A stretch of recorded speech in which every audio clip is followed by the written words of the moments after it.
folks who aren't reporters. So we're going to make this available to them so they can see it.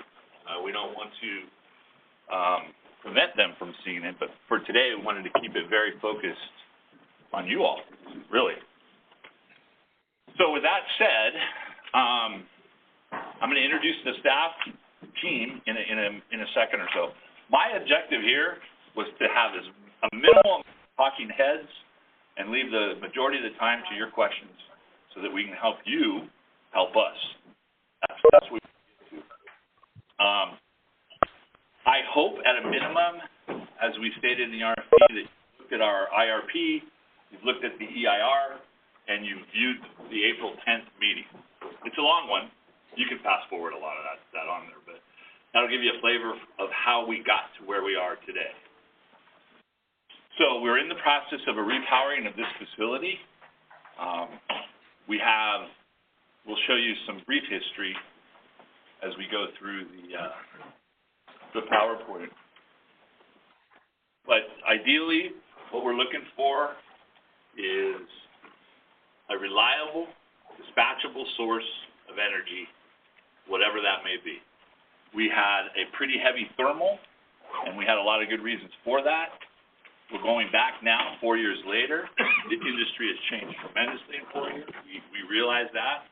We want to go back out and see what's matured, and if there's other possibilities where we could ideally, really quite frankly, reduce thermal, increase renewable. So that's the objective. It's not rocket science. It's not anything difficult. It could be difficult getting the right combination of projects, but we're hoping that you all, your expertise, to work and propose some of those things for us. For the staff, where am I? Christine Godinez, you here? She just stepped out. She's our general counsel. So we have a lawyer in the house, just so everybody knows. Daryl Hahn is our electrical engineering services administrator. So those technical questions there. We have Matt Coe from our integrated resource planning office. Some of you may be familiar with Mark Young, who is Matt's supervisor. He's on vacation this week. He picked the right time to go on vacation. But we will make that up because he will be very busy answering all of your questions and interacting with you. Atine Aratunian, who is probably somebody many of you have already had email contact with.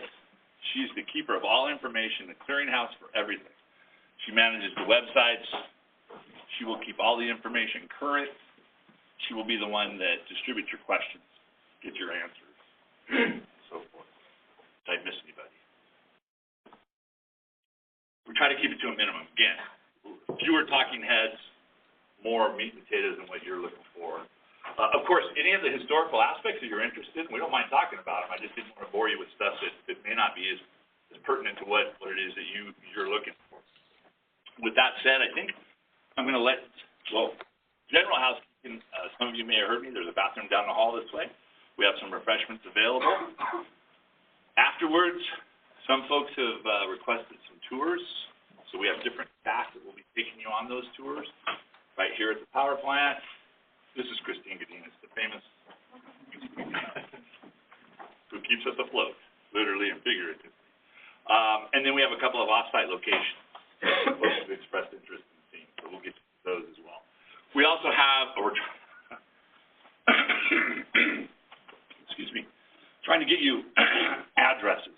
Because I understand we don't have clear addresses on all of our pieces of property, so we were hoping that you could save time and Google Earth things, and we just don't have all of that information together. So we're trying to gather that. I think Atine's got some information on some of our water facilities that may be beneficial. We didn't have those scheduled for the tour today, but we'd be glad to take you on those at another time. But I think we have specific addresses for those, and you can take a look at those on Google Earth. Obviously, security is an issue. We're trying to balance security with getting you the information you need to make a good proposal to us. So with that said, thank you again for being here, and I'm really looking forward to seeing the positive results. David Miller. I'm sorry. Mr. Our consulting team member and counterpart in this from Ascend Analytics will be doing review work with us, help us put together the RFP. David's going to go to the presentation, and be able to answer a lot of your questions as well. So with that, Atina, do you have some general housekeeping you want to go through? Just a couple of things. Thank you. For those in the room, we ask that you hold the questions to the presentation as well as the people on the phone. We have disabled the chat function on the webinar, so we could enable that afterwards, just depending on how the questions go. But if you can please hold off on asking questions until after the presentation is done, we'll start with the questions in the room first. Phone questions. If you are in the room, please turn off your cell phones or put them on vibrate. Those on the webinar, we ask that you do not put us on hold. Please mute us. We did mute you, but that always works. And then after the conference, we can basically regroup here, go outside, and if whoever's interested in going on the tour can. And then those that have requested specific site visits, we will address that after you come back from the walking tour. So with that, I'd like to introduce David Miller from the Sundays, so we can go ahead and get started. Thank you. Any questions before we kick this off? Right off the bat, logistics questions, anything? Great. David, all yours. All right. Good morning, everybody. Thank you for the introduction. My name is Dave Millar. I'm with the Sun Analytics. Based out of Boulder, California. Boulder, Colorado. I used to live in California. I'm from California. So that's a Freudian slip there. So yeah, we are helping Glendale out with their economic analysis. So we'll be reviewing the responses, modeling them, and looking at the value.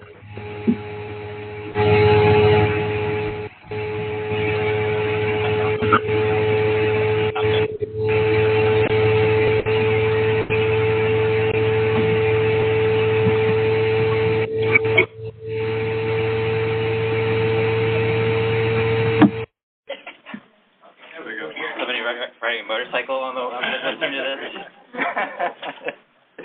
All right. Let's see. So, this actually works.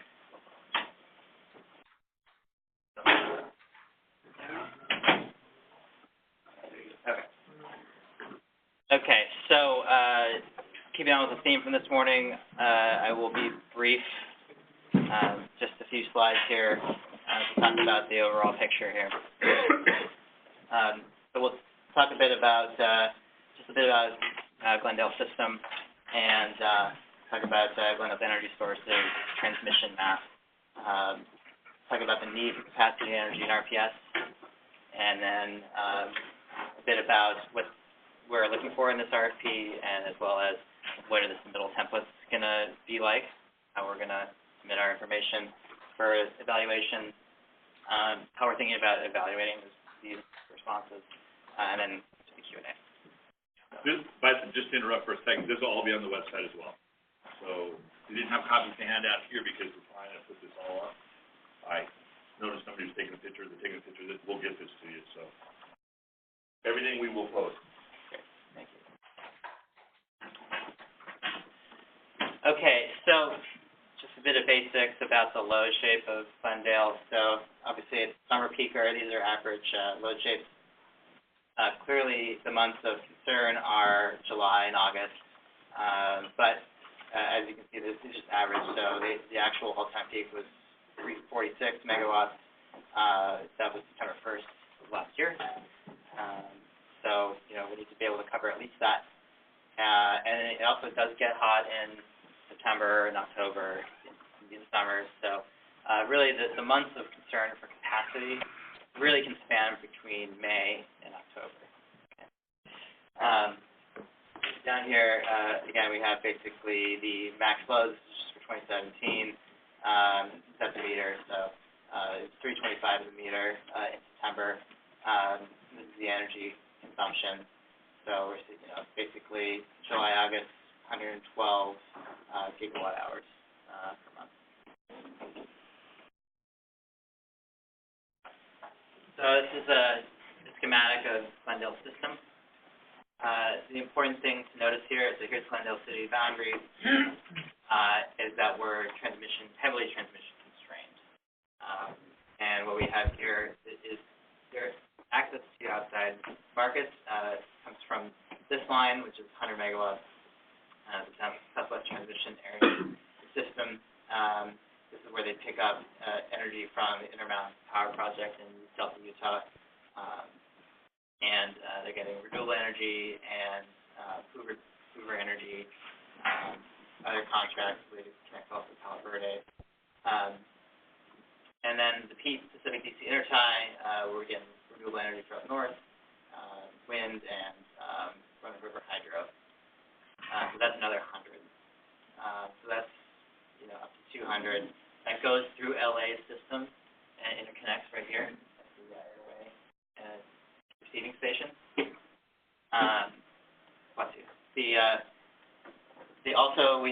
Glendale has a share of the Magnolia Power Plant over in Burbank, 39 megawatts. But the key here is that the local generation is Grayson Power Plant with Shoal Canyon Biogas. It is to have that included in the portfolio. There is some rooftop solar, not a ton, but there is some. And basically this is the local generation is needed for that reliability because of transmission constraints.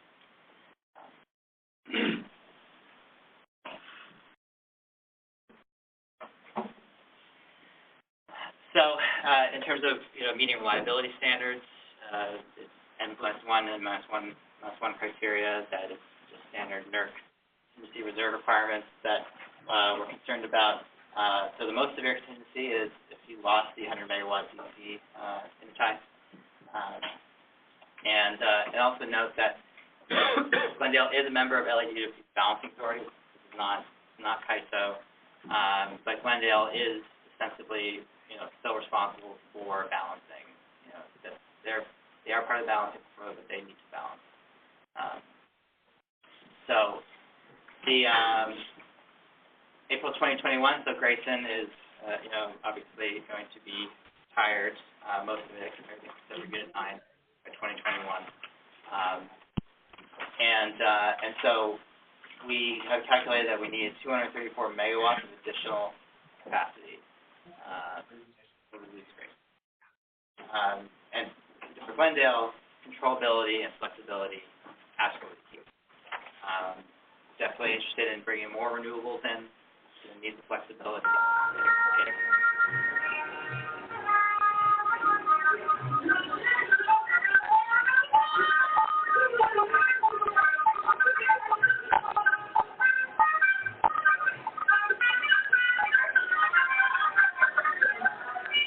Forgot the hold music. On hold, please.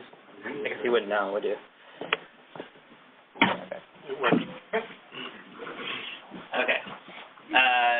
So, capacity is absolutely the most important thing, but, we also do need energy. 600 kilowatt hours is economic clean energy over the course of the year. Glendale is currently 47% renewable, and so, we're already on track for SB 350 targets, but also interested in bringing in more and becoming, there's certain expectations that the construction will be higher. Definitely interested in increasing the RPS content.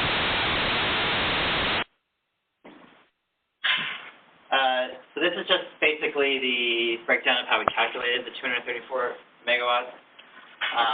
System load 350.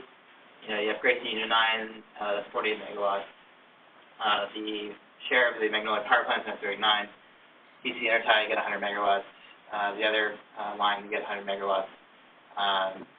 So once Grayson is retired, you're still short 63 megawatts just to meet peak. But we also need reserves, so you get your loss of largest contingency is 100 megawatts. The second largest is 71, so you need 171 megawatts for backup. 63 plus 171 is 234. Where does the 71 come from?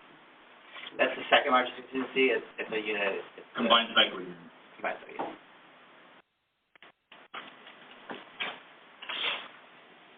Okay, so clean energy RFP. While we're out here, this is absolutely an all-source RFP. Well, all clean energy source RFP, and this can be either on city property or not on city property.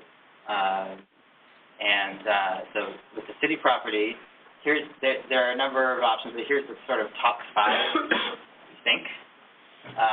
And so, there's the public works building, parking area, and this is, the numbers here are basically solar potential as calculated by GWP. If you want to know actual square feet, that can be provided. But there's a public works building, parking area, 77 megawatts, civic auditorium parking structure, 40.4 megawatts, the overflow lot of the civic auditorium, 0.175 megawatts, the Dietrich reservoir, 2.27 megawatts, the Ron Moine reservoir, half a megawatt. So those are some options for the property solar projects. Demand response, efficiency, behind the meter, solar and storage solutions, virtual power plants. Any of these options are absolutely on the table. And we're definitely interested in seeing energy efficiency as well can be part of the portfolio. So we're absolutely interested in seeing some of these new and innovative concepts that could be put to work here.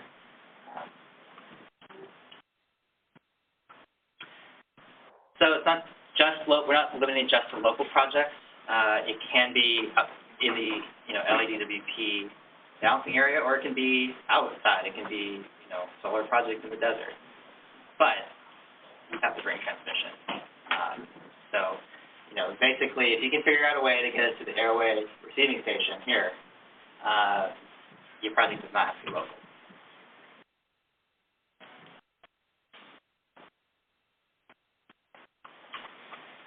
So how are we going to respond?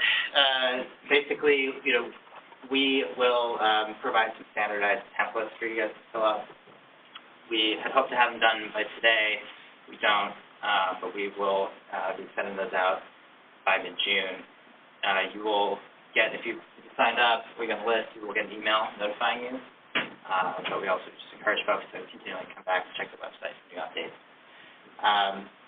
We're going to include, in these forms, it's going to be information about the cost of your project and also the physical characteristics. We have a number of templates that you can fill out for basically any of the things I talked about, including if it's going to be a battery, if it's going to be solar, if it's going to be wind, if it's going to be demand response, energy efficiency. We have a template for it. If the template's not relevant to your project, don't fill it out. But if a template doesn't, if there's something about the template that does not accurately characterize your project, let us know. We can work to accommodate that. The key is, we want to be able to model it with our, in the context of Glendale system. We do system dispatch and inspection costs, and what we do is the economic analysis for the project. So we want to be able to characterize your project fairly, so please work with us.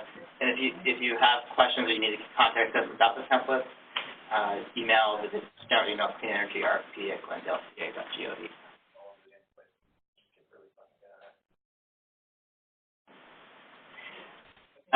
This is the evaluation criteria, and it's in the RFP. But we're really focusing on the project's ability to supply reliable energy and capacity, that's 30 points, and cost effectiveness, and that's another 30 points. Other things that we're looking at is, of course, your experience and expertise, environmental performance, so impact on RPS, quality of other environmental benefits. We assume nobody's proposing a coal plant, so most folks are going to be well in this category. Project feasibility, 10 points. We broadly expect that all your projects are physically feasible, but we'll evaluate that criteria. Okay. Everybody in the solar business is racing to zero. And that is it for the slides. Mercifully short. So now we'll take your questions. Yes, sir. Can you provide detailed information on the existing interconnection equipment at Grayson? Yeah, I think Yeah, we can. Depending on what kind of information you're looking for, we can certainly provide specs or what kind of info that can help us determine the capacity that it can handle. Sure. Like the transformers. Yeah. Yeah. We can certainly get that. Great. And also, I like that you're providing available land at different city properties. If you provide available land at existing substations and at Grayson as well. You can take a look. One of the things we're gonna do is tour this facility, so y'all get to take a look at it, see what space there is here. We've had some folks ask about the substation, so yeah, certainly we can show you that. Our substations are generally pretty tight, but we just redid Grandview and we had a little property next to that, we put a battery next to that. So everyone who's speaking needs to be near the mic. So could we actually get maybe the GWP folks up here and closer to the mic? Thanks. So yes, to answer your question, well, again, we're trying to balance the security issues, but if you want to take a look at some of our substations, we have a couple that we just know aren't feasible at all. We'll show you those that I think have a little extra room and might work, so we can do that. And like I said, you'll get a bird's eye view, if you so desire to stay, of what we have here as far as available land. Yes, sir. Can you talk briefly about the avoided cost modeling? Like how, are you going to assign dollar per kW values, or how does that play out when you? Yeah, so we have, so our modeling tool is called PowerSim, and so it's a production cost model, and we simulate the dispatch of Glendale's systems, and so we'll get the production cost side of it. We also take we'll look at capital costs, and it's standard net present value calculations, right? So we'll look at the proposer solution in and out of the portfolio, see what the value of it is in the portfolio. So at the end of the day, it's like we look at all the different. And what I also should have added is that we don't expect that everybody is going to show up with 234 megawatts, right? So we will look at a lot of different solutions, and we can put things into portfolio solutions. Even different proposers can come into a portfolio. And what we're looking for is the best portfolio for Glendale's customers from a net present value perspective. So that is, so at the end of the day, we may pick multiple solutions, not just one winner. Does that answer your question? Yeah, thank you. Okay. I guess is that going to be is the model going to be like sort of eliminated when you put out the template? Is the model going to be eliminated? Like a financial model, because we need to know like what exactly we can argue from a value add perspective per project. So well, yeah. I mean, I guess you're welcome to follow me with specific questions. I'm not quite sure. Yeah, I don't want to get too far into it. Yeah. Yeah.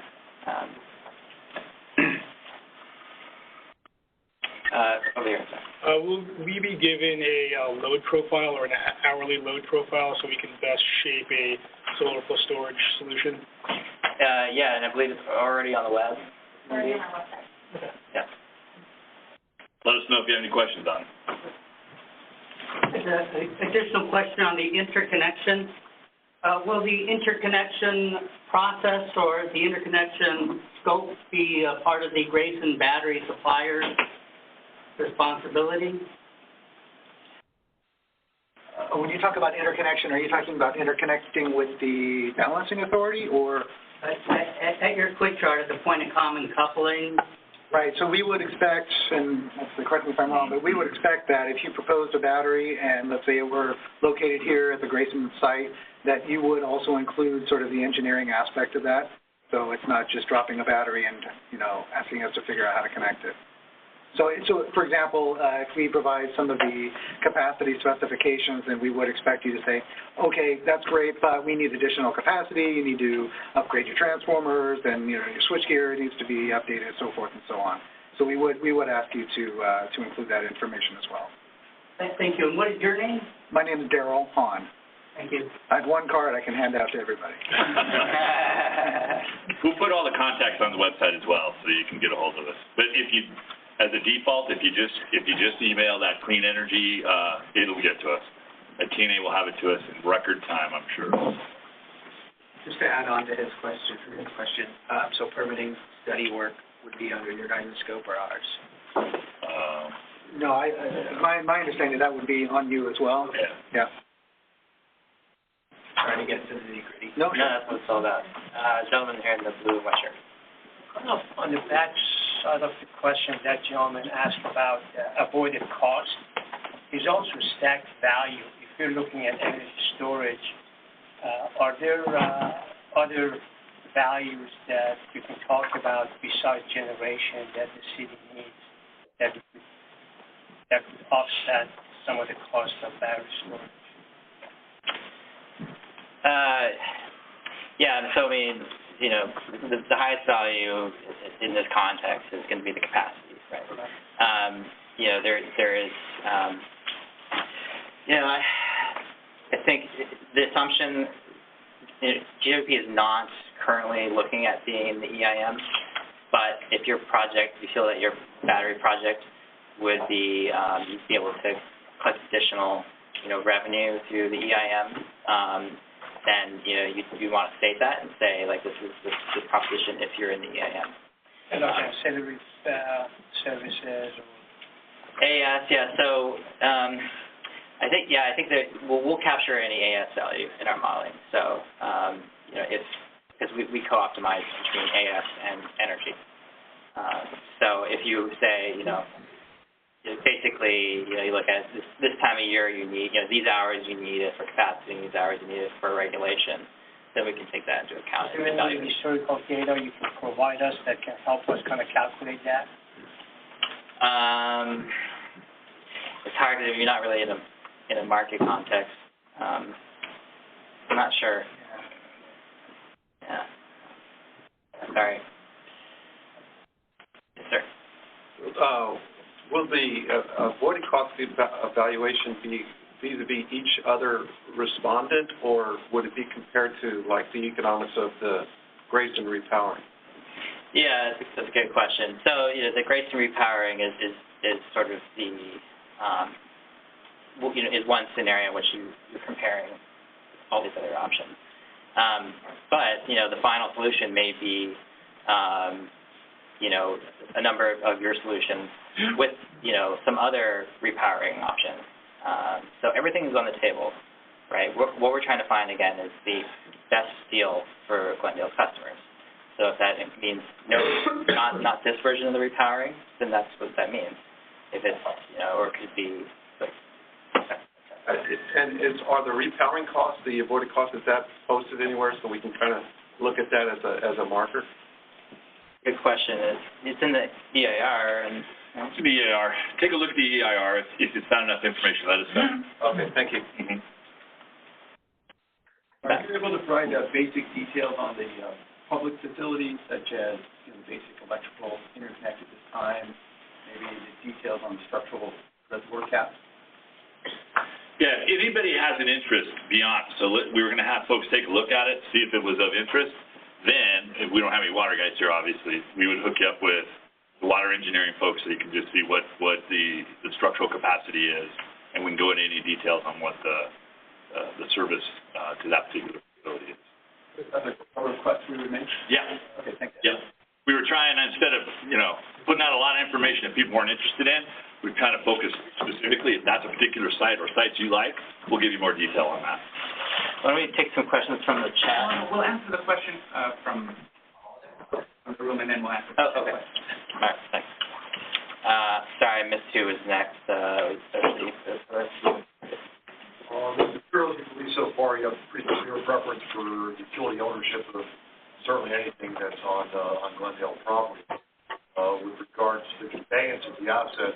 There's not much clarity with regards to contractual terms around that. Would you guys be looking at progress payments? Would you want one lump sum payment at the end? And obviously, your money's a lot cheaper than most of ours, so we can play a lot of games there. So will there be some clarity with regards to the structure under which the asset would be conveyed, or something?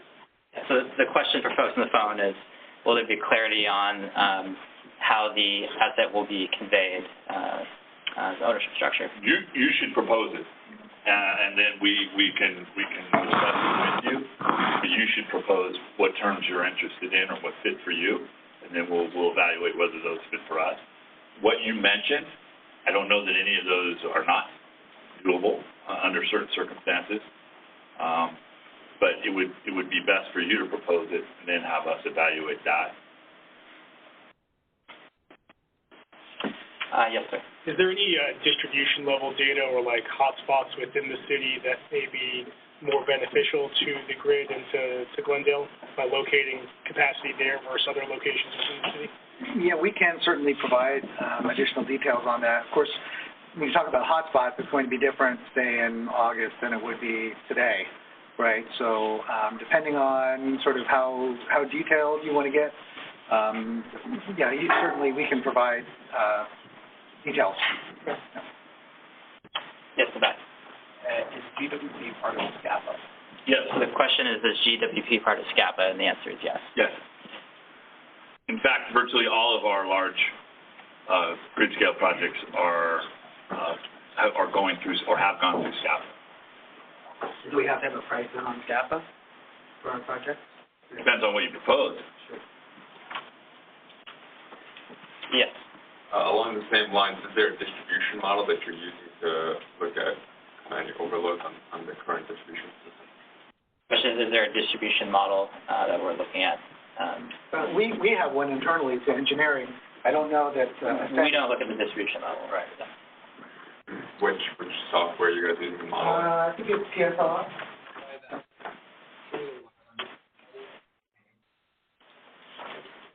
So the sites that you have available to us, will you be leasing the site to us, or how is that? The question is, will the sites be leasing to Glendale? And I think the answer is they're open to different models. But yeah, I mean that's it. We would consider it. We prefer it to be a straight up. We control the property, but certainly the lease option. We have done it in other circumstances. It's not something that would make the project not viable. That's for sure. Another question on deal structure specific to the Grayson bed. You're looking at alternatives for payment terms, if we would offer payment over time versus full payment on transfer of ownership. These are all still around you owning the asset, not PPA type deals where we're selling services over 20 years. Is that correct? We're not opposed to a PPA arrangement. We were looking at those more along the lines of if you developed a project that wasn't on city property, for instance. We talked just virtual power plant, for instance. If you're able to get something going on in a private sector model and it was off-site, off our property, then a PPA seems to make the most sense in that particular case. If it's city property, our preference is to own that asset and control that asset. But that's our preference. Again, we're open to the great idea. Question about your transmission rights. You have 200 megawatts of transmission rights. Those fully utilized. You're not bringing in remote or PV generation. Right. I think the answer is yes. They're fully utilized, especially in the peaking case. Yeah, we maximize those. We have the Pacific DC intertie line is one that you can see that's our single largest contingency, which is not a great thing. And it's gone down every year that I've been here. And it goes down every year for maintenance, and they won't change their maintenance schedule. I can understand why, but they take it down in October. And for the last 3 years, October's been one of the hottest months that we've faced. We've experienced multiple 100+ days all the way up to Halloween. So it gets us in a little bit of a jam there. But as far as, we beat the bushes for additional transmission. And again, as we said in the RFP, you got a better idea. Really open things to acquire, and certainly one of the most difficult things to construct from a new standpoint. Our more reliable transmission is part of the IPP project. You're familiar with the Intermountain Power Project, of which we're a member of SCAPA project. So that's where we have transmission rights, much more stable trans system. It's going to be upgraded again, and that allows us to bring a lot of renewable solar and wind, especially from that part of the country. Pacific DC gets us a lot of hydro, especially if we get those good winters up north. So, but like I said, if you got a plan, let us know. Southwestern line is also coming. Yep. Along similar lines, be able to acquire more transmission rights. We're kind of in a wait and see on the repower of IPP. So, and for those of you familiar with that plant goes down in 2025, and there's been an aggressive process to repower it in gas, much smaller capacity. The likelihood is, and I'm saying this from my standpoint, we haven't had full approval. We'll stay in that project because that's where our transmission rights are tied to. There's other California cities that have expressed the desire to get out of the project. So at the end of the day, I think LA still pretty much controls that, but there may be some possibility. I'm talking about a small amount of additional transmission. It isn't anything that's going to close that gap. But the more we can get, we'll take it. We'll go after it. But it's very small amount that we're seeing right now. So does Glendale have a balancing requirement within the distribution system? And if so, what is the response time to balance the power? We don't have a specific requirement to automatically balance. You're talking about three-phase system balancing. No, we don't have an automated process to do that. We do, especially on warm days, we do monitor the feeders, and we do make sure that sort of at a if you want to call it like on a manual basis, a system dispatch will monitor the individual feeders, and if there are certain hot spots, then they'll contact engineering and say, hey, look, we anticipate the temperatures are going to increase, the load is going to increase. We may have a problem on the B phase on this particular feeder, and so we'll rebalance those feeders on an as-needed basis. I don't know if that answered your question. Yes, partly, but also on the actual load profile that the city may variation over a day cycle, so to say. Would you need to balance your resources coming in from external resources as well, what is produced locally here, and so you have a zero match, so to say. Right, absolutely. Right. So as was mentioned earlier, we are part of the LA DWP Balancing Authority, but so technically the obligation is on LA to balance load and resources, but within LA we are obligated to LA to balance our own resources and load. And so to your point, yes, we are required by LA to meet our load with resources. So we have to be within a certain bandwidth with LA, with our interchange with LA. So we can't lean on them for very long before they start making phone calls and issuing directives to either shed load or to get our resources back in line, our load. And what is these response times that you need to fulfill? I don't know off the top of my head. I don't know that we've been in that situation. I know that typically we're pretty good. Matt just had to step out, our energy trader, but they're typically pretty good about setting up our resources ahead of time, and then of course we balance it in real time. Okay. Yeah, I mean, typically it's 15 minutes to keep your 8 limit. Okay. Correct. And is that true for both active and reactive power? Yes. If we a electronic book and outside of the can, might be 15 minutes. I don't know how the exact time frame, but it's generally.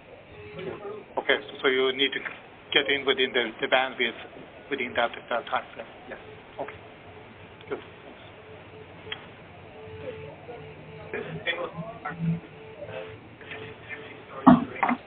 An hour, 2 hour, 4 hour, is that something where you want us to do every option, or is it us to look at the hourly data and determine what's the best value?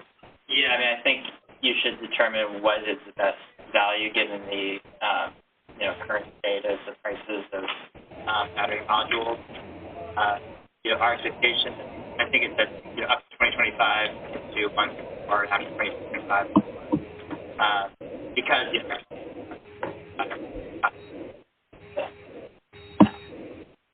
so it's really up to you. Yeah. Is there a preference for a portfolio solution, even though they may not necessarily consider the key optimal economic solution? So that solar and maybe a little more expensive could be behind their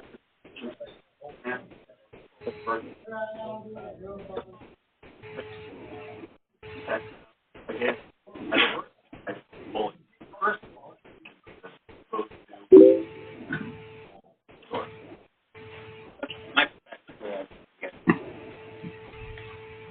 I would say diversity is valuable.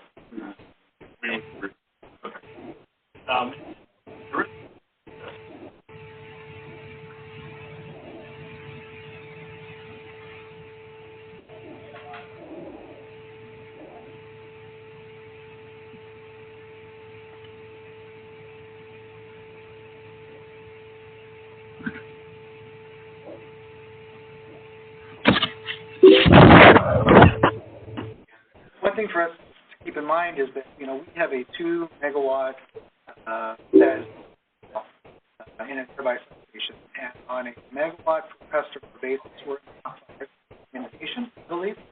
Top 5 in it. We also have a megawatt storage. 50 megawatt, that's, I say 50 megawatts, so we propose this when battery prices start to come down. Customer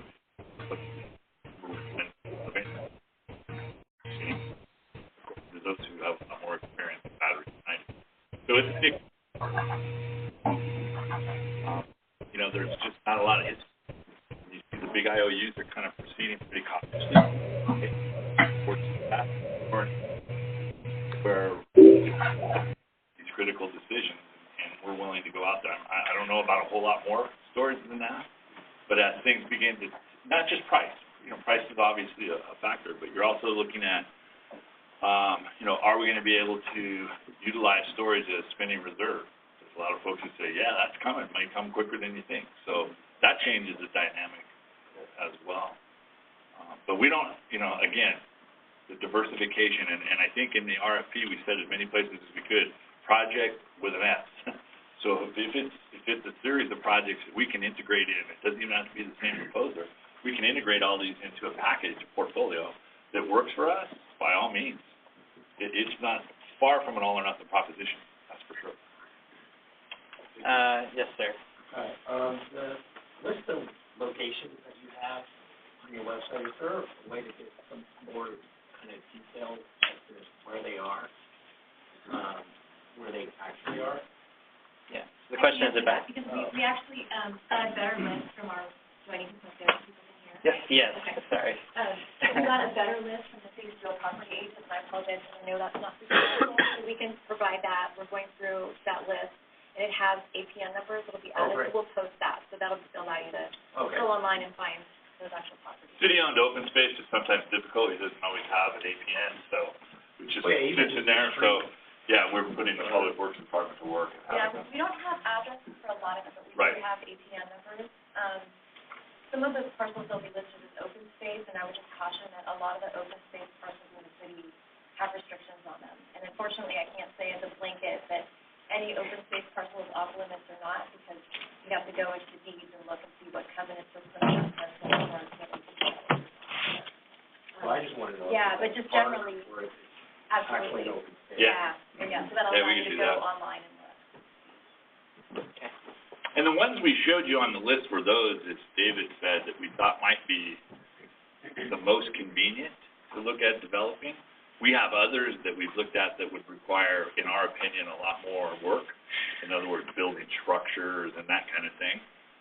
Those certainly, we can talk about those. We have parking structures in the city, but, you know, in many cases, it would require structural upgrades of those in order to install certain things. And that obviously jacks the price up. So we can talk to you about those. We just tried to give you a list of those that we thought were most convenient to develop. Yeah. And just to add to what Steve was saying, on some of those parcels, we'd of course want to investigate it. I mean, those are the megawatt numbers that the city came up with based on a study that was done some time ago.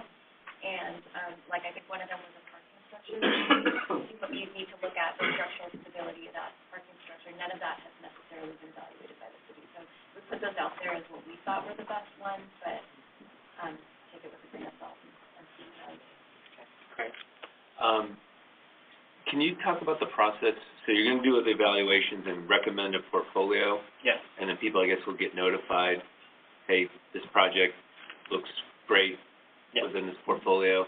So from there, though, how would things carry forward to when, you know, what would you envision to get approval, NTP, and then COD, I guess, as I understand it, is April of 2021? You want to have everything up and running by then? The latest, yeah. That's like last minute. So, I mean, the review process will take the better part of the rest of this year. Yeah. The calendar year.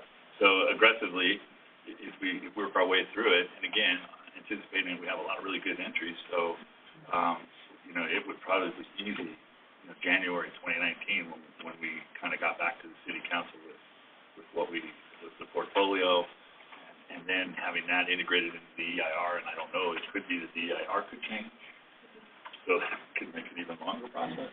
Yeah. But that's just to give you sort of a frame of reference. David and the team have talked about, this is due August 3rd, I believe. Right. So it'll be the better part of August. It'll be all of August and practically all of September, if not all of September. Yeah. Just to do the... I mean, we want to get this into the, you know, IRP filing into January 2019. And as we get it down to that portfolio, or at least, you know, a tentative portfolio, there's a good likelihood we'll call those firms back in and do interviews and talk about more specifics, just to kind of fine-tune the review process. And then, so kind of roughly then, in terms of getting contracts in place where you actually would then be able to get, you know, supply agreements and things like that with vendors, we're looking at kind of the end of 2019, or? I'd say probably about this time, 2019. Okay. You know, that's pretty, you know, it might be a little bit overly optimistic, but say summer 2019.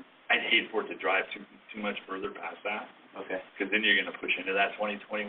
Yeah. And what's the 2021? 2021 is I'm not sure much longer this is, honestly, and I'm not blowing smoke. I mean, there's right now two units operational, and it's not looking good for the summer. And we're supposed to be warmer this year. Our friends in LA are not going to be able to help us. We've already been told. So, you know, we don't want to delay whatever it is to try to get the new sources, whatever those sources are, online. So we're going to drive it pretty hard. But let's talk about summer 2019. Okay. And then I guess you would be interested in CODs then before April 21. Yeah. Okay. Okay. Yeah.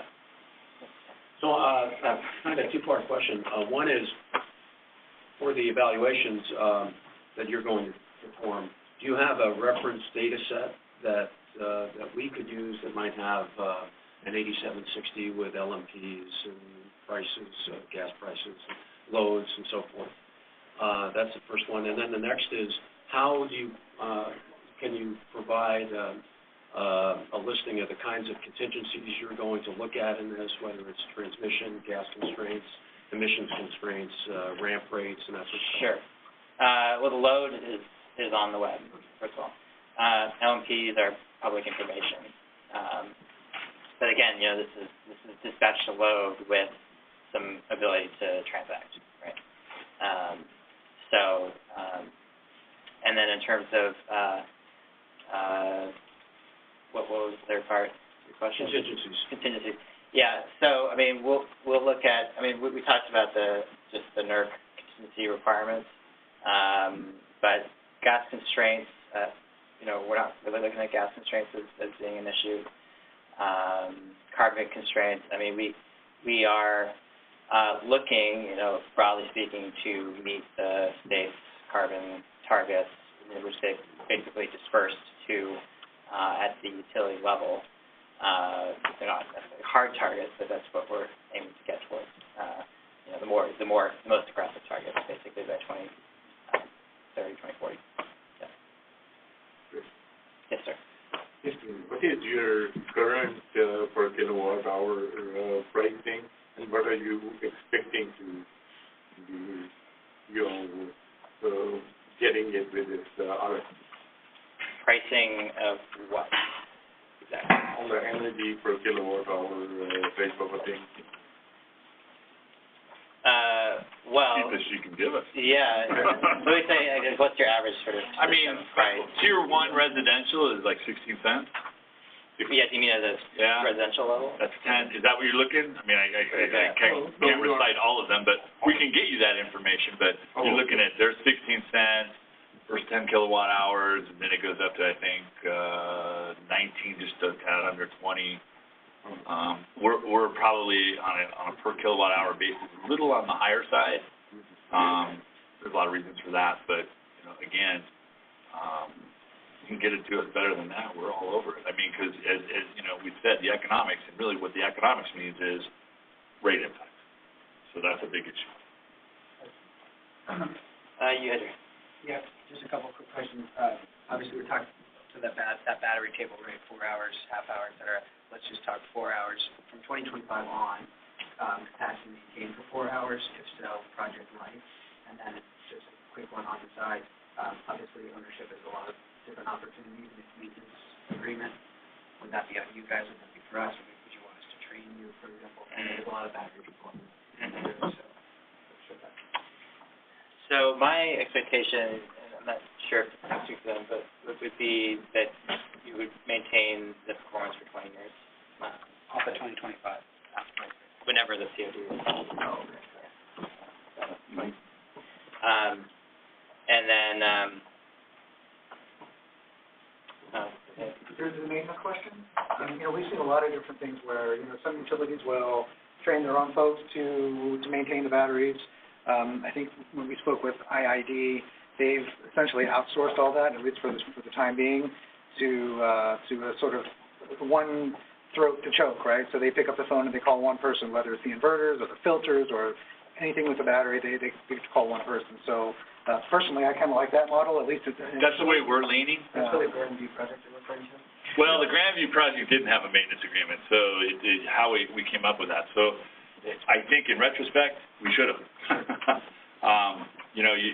Trying to train your folks to do something that's completely different, and whether it's the power plant or it's the electrical distribution folks, I think it would be much cleaner, as Darrell indicated, to have a one phone call maintenance agreement. There may be some point for us to transition in the future into an in-house, but I think initially we would rather see a maintenance agreement go with the project. Okay, in the back. In the RFP, it says you only need above base load, about 200 megawatts for 500 hours a year. Did I understand that correctly? Sounds right. If it's in the RFP, then. Going back to the other guy's question, what's the avoided cost of kilowatt hour of not building great if it was to operate 500 hours a year? Maybe that was the question. Well, you taking like a what's the market price reference, or are you talking about like what's the marginal unit here? What's a great sense? The study said that green power or the alternatives could cut the cost in half, but there's no real numbers given. And so I think that was the question kind of in the room. What is this trying to get at? Because you have 500 hours, which is less than 10%, right, of the time you need to reserve. So it's really about reserves. I think that's what we're trying to better understand. If there's any information on that. So we've done some, and we're doing a little bit more, but we'll get back to you. And this is Mark Young, the gentleman who took vacation conveniently today. That's a Mark Young question that he can delve into. So we'll make sure for you and for anybody else that's interested in that, when he gets back, we'll have him talk to you. Now, just to be clear, it sounds like Glendale will be looking at proposals that add up to less than the total capacity that you need, and that would be selecting multiple resources to add up to the facility. Correct. And then just a second part of the question is, you mentioned the Manasquan efficiency and Richard Crossland, want to aggregate that to a minimum of half a megawatt. Yeah. What is the minimum, is there a minimum amount of capacity grid that Glendale is going to consider? I mean, I think the half a megawatt is probably. That's where we set it. Probably the minimum. Yep. Yeah. I mean, preferably the, yeah. One. Yeah. We'd rather have it higher, but we lowered it to see what kind of, so that we could hopefully cultivate more response and then see how that all worked out. Yeah. But we were aiming for a higher number initially. Do you have a rate that you're planning on charging, or that we should use as a reference for modeling for the charging of the battery? Or to charge it at night, or capacity to charge your other plants through your transmission network? What is the rate that we'd be charging, and then so that we can budget that and what your cost would be, or maybe? Well, at night, I guess you're probably going to be leaning on Magnolia and imports. You could use Southern California, as a reference, but I'm not sure exactly what rate. No, I don't think, I don't think we have a specific rate that we're looking at. But you're right. That's the challenge when you're not in the market. Right. You have to look at the dispatch system. But we should talk a little bit more about that. I mean, I don't know. The question is a good question, but one we'll have to talk about a little bit more. Yeah. While you're scoping that out, can you repeat what you said would be a good proxy? Well, you can look at, market nodes in the area, like SP15, SPV, Palo Verde, because, you're asking, like, what's on the margin, when you're trying to charge. It could be hydropower, a number of things.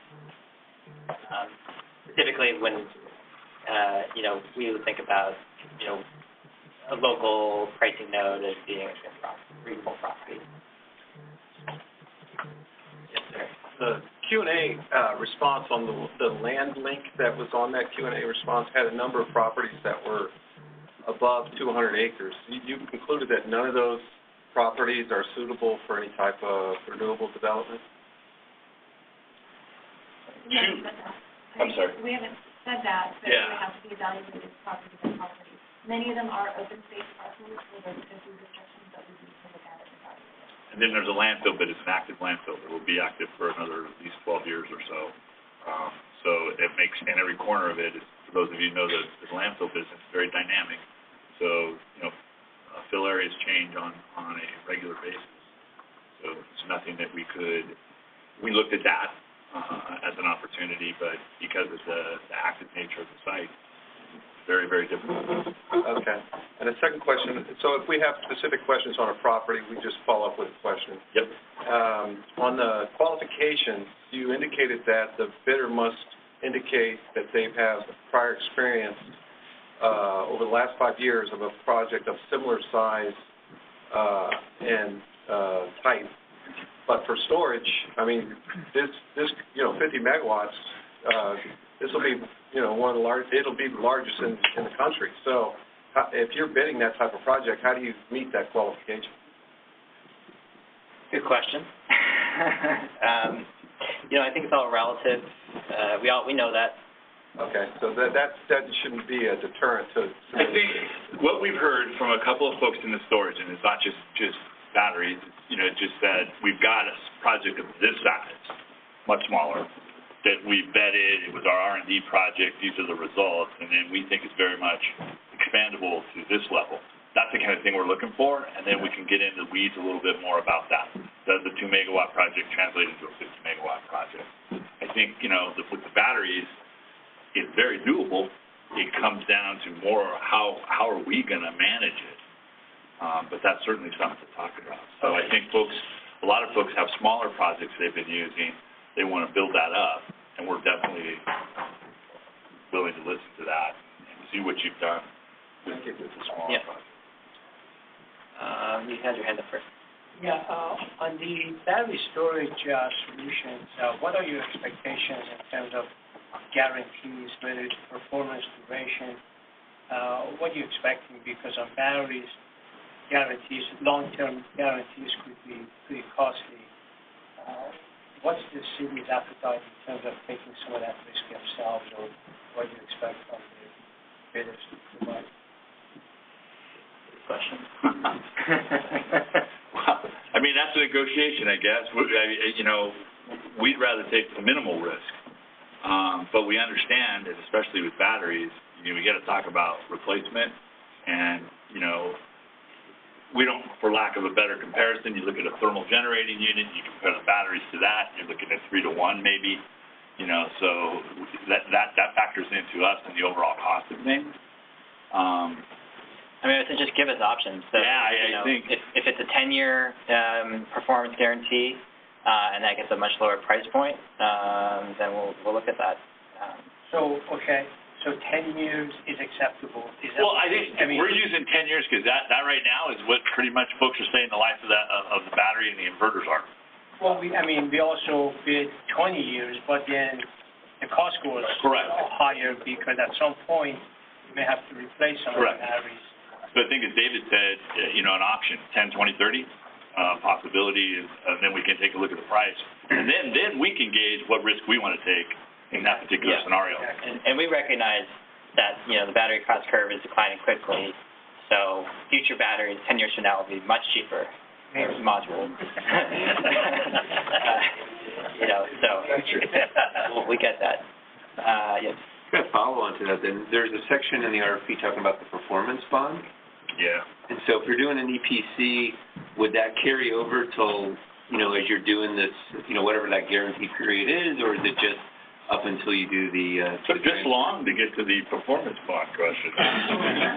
Although it could be maintenance bond, that would be required at that point. Sorry, the question is about the performance bond. Yeah, so with regard to the maintenance period, we could require a maintenance bond for that period. That's typically what we would do for public works projects. Okay. And is there roughly 10% of the... Usually 5 to 10%, and we can put out a Q&A on that so we can provide some clarity. Okay, that would be great. Okay. Just follow on that question. That clearly fits for an EPC. If we're proposing PPA, something like a letter of credit, more customary. Yep. And that's an alternative in that RFP. Definitely. Has UWP studied potential interconnection at the Eagle Rock Station substation for Edison? Well, yeah. Yeah, you're talking about a CAISO interconnection.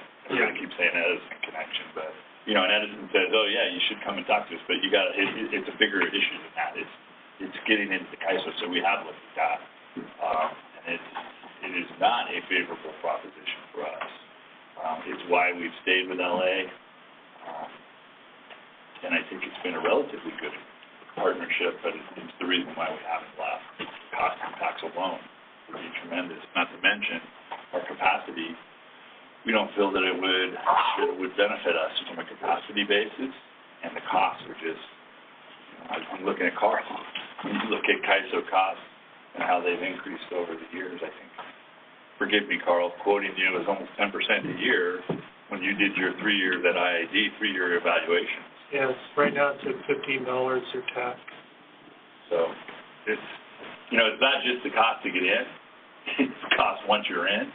It just keeps going up. They have a captured audience.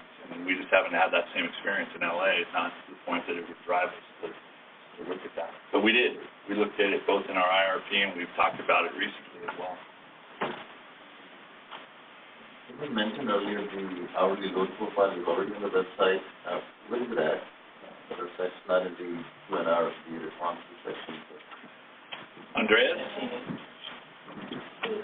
The property list?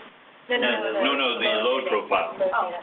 Yeah, we will have that up, later today. Sorry, it will be up. Yes. For the battery guarantees, you were saying earlier you don't have much appetite for balancing services, so is it safe to assume that when we're modeling those guarantees, we should assume a power factor of 1? No, not necessarily. I mean, you know, our main thrust here has been to meet load, right? But, you know, we may also have voltage support issues as well. So, I mean, to the extent that, you know, we have the flexibility to do more than just push out megawatts, you know, we certainly want to look at that as well. Yeah. I mean, it's safe to say when you can, you want to use the battery for regulation needs versus any sort of power plant. It's better. Sure, yeah, absolutely. But like I mentioned earlier, you know, we do have a requirement from LA to stay within our bands on a megabar basis as well. So, I mean, to the extent that we would want, you know, we could potentially use batteries to stay within those bands. So follow up to that question, do you have specific requirements on frequency regulation control that you need to put aside, reserve margins for that, and the same for spinning reserves? We do have a spinning reserve requirement, and there's a pretty clear cut. But I don't believe we have any frequency response requirement. I don't think. So we can provide a copy of our balancing agreement with LA that lays out pretty clearly what requirements are. Or will you be able to provide interconnection capacities or rough line capacities for some of these other properties so we can know how big of a system would either be proposed or feasible, or I'm assuming Sure, yeah, we can certainly do that. For each substation, we can give you sort of the equipment, transformer capacity.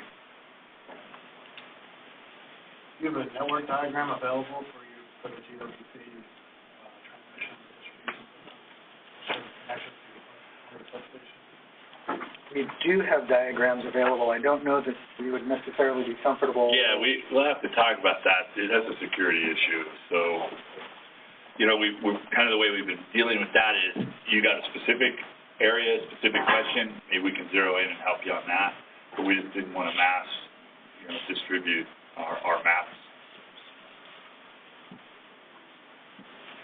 Does this system needs to integrate into any other resources or standalone?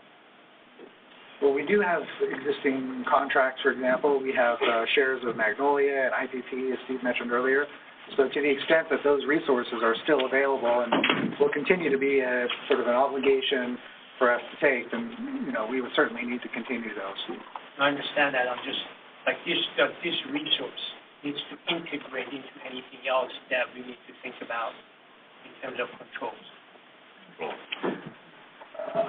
You know, so there is a plant controller here at Grayson, and, you know, to the extent that we would need to integrate with that, I don't necessarily think that we would have a requirement to integrate controls, unless I'm missing something in your question. I mean, it's resources standalone. Plant. Yeah, I mean, I can see, you know, if we had a portfolio of 15 resources and we have 15 discrete control systems, that could be a challenge to maintain. Try to make it easy on the 4 system operators, right? Yeah. That's it. Yeah. All right, so I think we're going to go to the webinar chat questions. Sorry, I'm sure it's been hard to hear some things here. Okay, so we have, is GWP updating its 2015 IRP? If so, when is it expected to be final and published? If not, when do you expect launch next update? So the IRP is being updated in compliance with the SB 350 and will be submitted to the CEC January 1, 2019, and a final is adopted in April 30th, 2019. And hopefully we roll these projects into that. Yeah, that's the goal. The goal is to have this sorted out for that IRP.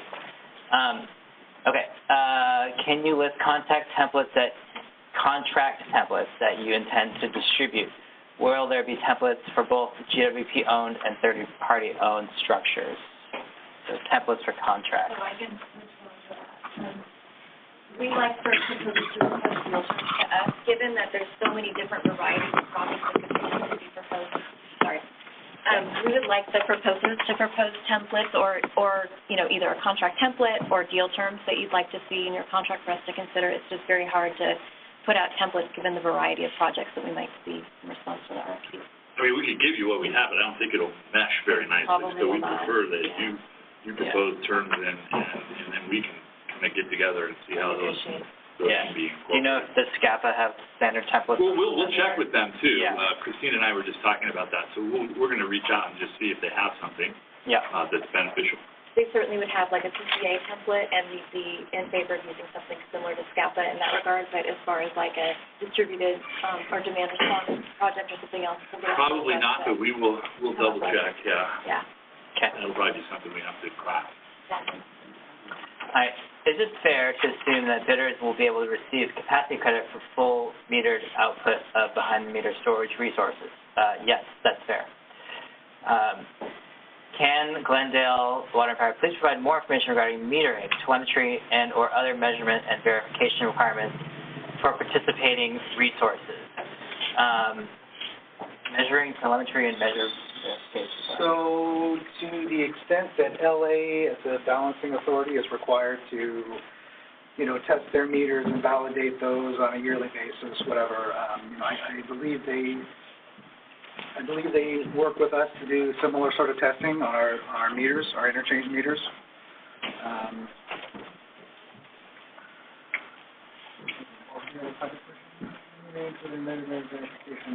For participating resources. Yeah, but I don't believe that we have any regulatory requirements to validate those measurements.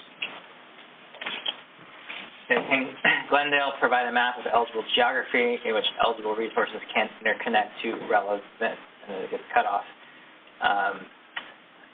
Well, again, we're not going to put out a distribution map necessarily, but Google Maps works well. To confirm for storage bids, do we read correctly that resources must provide bid duration instruments of 1, 2, and 4 hours in 2021? You don't have to. You can choose which ones, or you can provide all or just one. That is up to you. Whatever you think is going to be the best, most economic at the time. But, knowing, I think that, for capacity, half an hour is not going to cut it. If so, are there particular times of day when these bid increments will be requested? We haven't seen an hour load. Glendale system peak should be at midday, early afternoon. Storage can provide direct peak load reduction during this time period, with storage firming its output and expanding the solar capacity factor. Given that rooftop solar can be delivered at LCA below retail cost of Glendale's retail electricity, this should be a win-win. Okay. I'm not sure what the question is. The times of day in which we need capacity are, as you might expect, the afternoon. I think peaks around 3 or 4 in the afternoon, so there's not a ton of rooftop solar on the system currently, so it should be, I think it's a 4 o'clock peak? 5 or 6. Sorry, 5 or 6 o'clock peak. And so, those are obviously the key hours to be zeroing in on in terms of capacity, especially during July and August. What's the minimum size increment that must be provided for storage bids? Size increment, so capacity size, I assume. I don't think there's a minimum.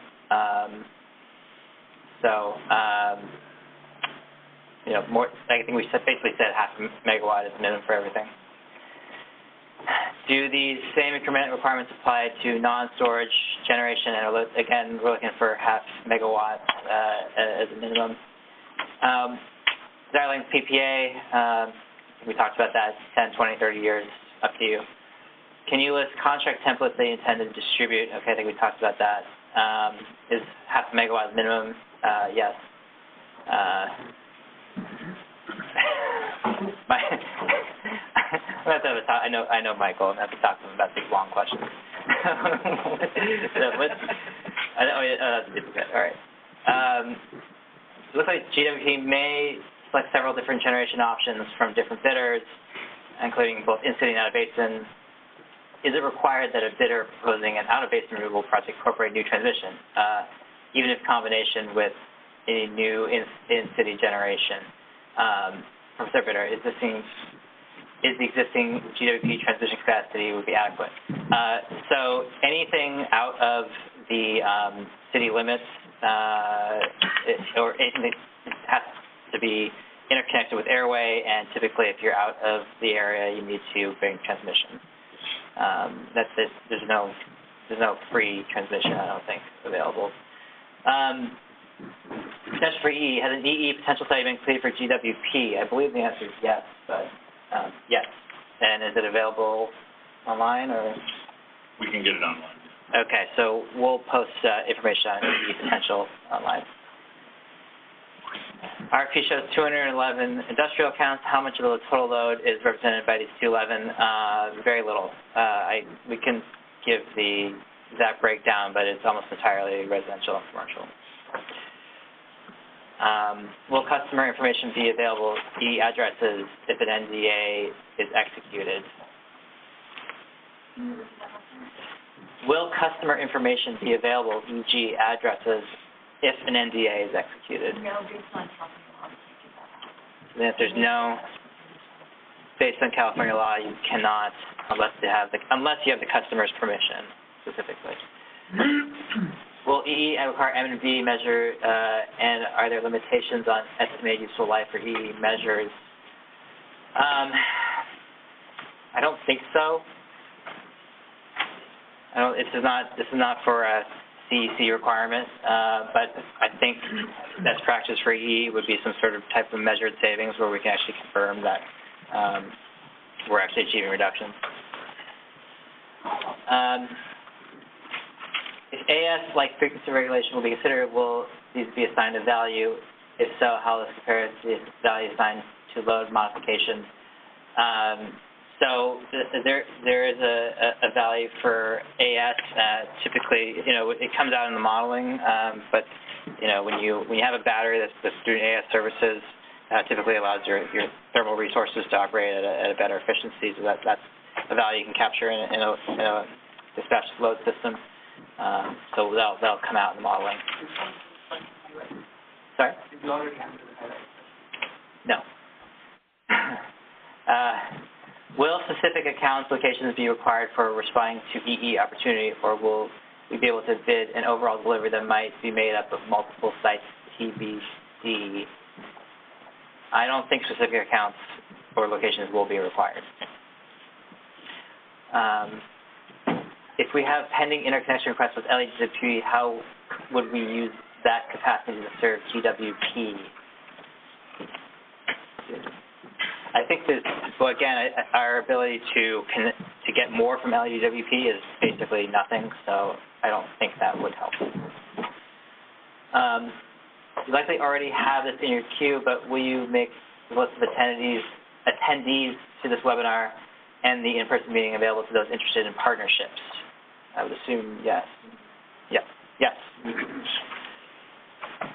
Also, is there a place where we can find out what existing grid edge and distributed resources are owned by the city? So, distributed resources owned by the city. We have the yeah. All that information is in the EIR.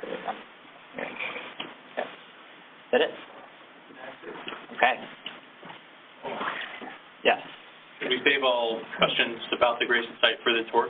That's probably a good idea. Okay. Because if it's particular to either a specific aspect or in general, you're going to have staff that is on the operations side. So unless it's general in nature, but I think it'd probably be best. If you don't get that answered there, let me know and we'll make sure.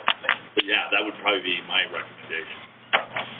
Yep. Can I ask one general question about that? How much space will you have available at the Grayson site for battery storage? We'll have him just sort of visually point out, because it's less than 50% of the total yard. The remaining of that is in operations that will not change or go anywhere.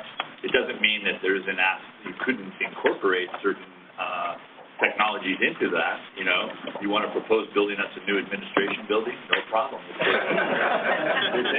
Subterranean parking, warehouse on the bottom, offices on the top. Man, I'm all over that. Make that happen.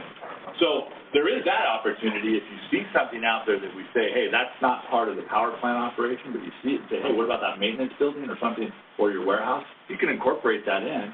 It's certainly not off limits, but I just think structurally you're going to have a hard time doing anything if those buildings really old. Most of it needs to be replaced anyway. But we'll visually show you where the sort of demarcation line is on what the power plant site is and where that would be removed once the plant is decided. That good? Answer your question? I think probably acreage is better. Overhead is more useful. We'll give you the acreage. Planning, sizing, and whatnot. Yeah, we'll give you the acreage. I don't know that anybody will know it off the top of their head right there, but we'll give the numbers to you. Yes, sir. Okay to snap pictures on tour? I'm sorry? Okay to take pictures on tour? Yeah, we're going to stay outside. You know, for the benefit, again, we're trying to make that balance, but yeah, I think it's generally okay. We're not going to go inside and look at the equipment.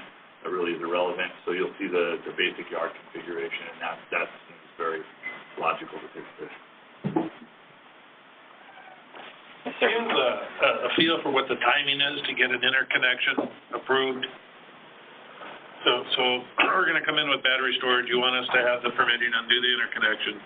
What time frame is it typical for a... Darrell, what do you think on that question? I missed the question.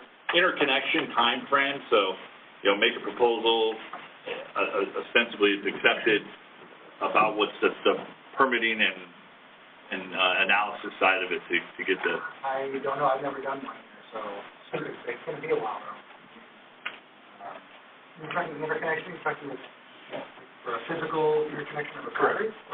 Because earlier in the conversation you mentioned that the permitting and the interconnection would be the responsibility of the person proposing. So the time frame, depending on where you are, can be significant.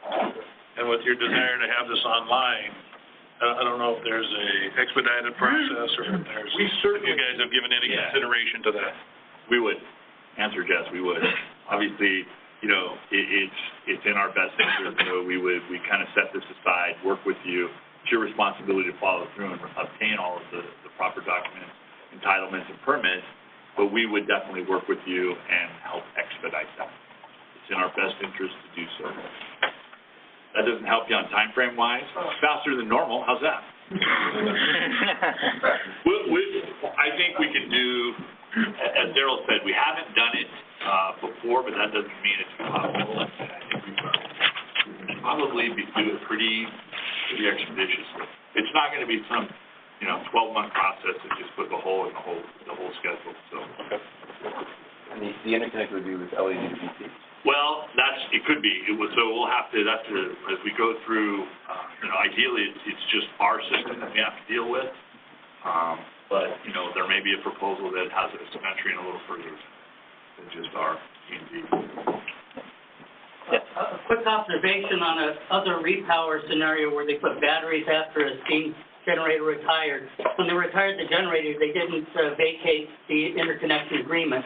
And it was California ISO jurisdictional, but that accelerated just reusing the approved interconnection agreement. The key was the existing interconnection contract capacity was higher than the battery connecting, and that really streamlined that. So just as a case in point to consider when you retire, especially if it's in your system, you control the interconnection approval, not canceling the interconnection agreement coincident with the repower shutdown.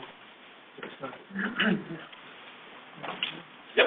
On permitting, both the fire department and city then has jurisdiction over your land, or how yes. So it's to get permits from both? Yes. And I can speak for water and power, but the fire department not necessarily. The chief will certainly work with us to try to expedite that. I will say, though, that tends to sometimes be where the bottleneck is. especially when it's new technology. We ran into that ourselves with our battery storage project. It was new, so they tended to err to the conservative side. Hopefully, we may have gotten a lot of those issues dealt with by having our little system put in, so we can move quicker. I mean, what we had envisioned, and I'm just, this was what we had thought, is we would build a building to have the batteries in, temperature controlled and fire suppression, do whatever the standard is.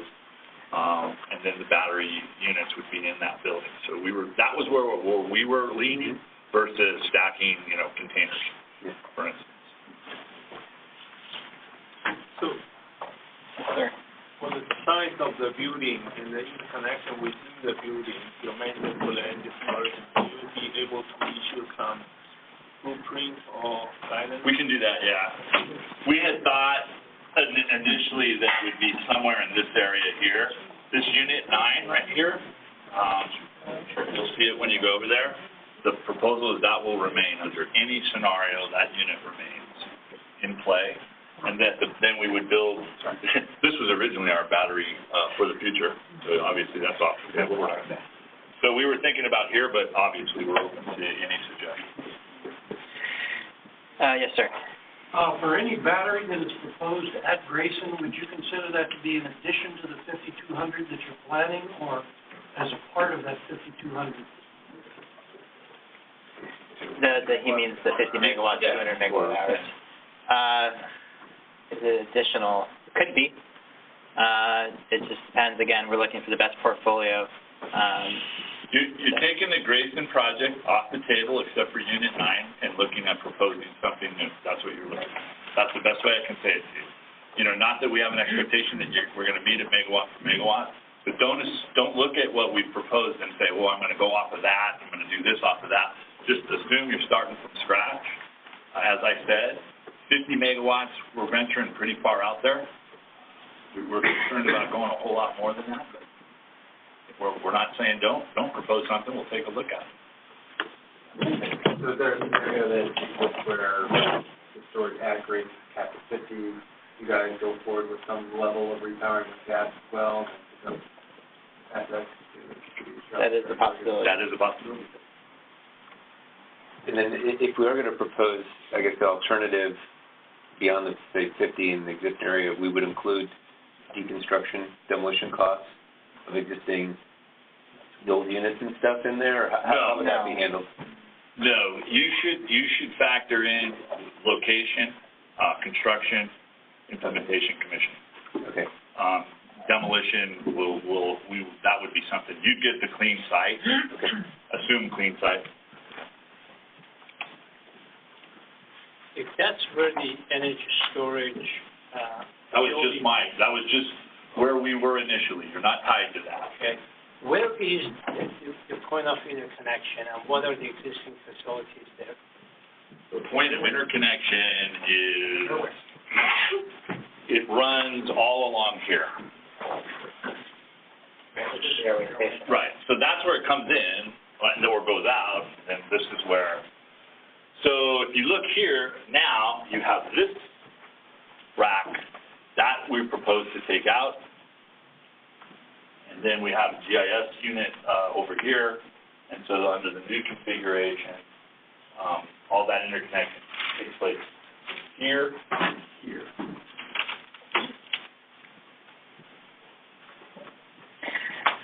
Any last burning questions?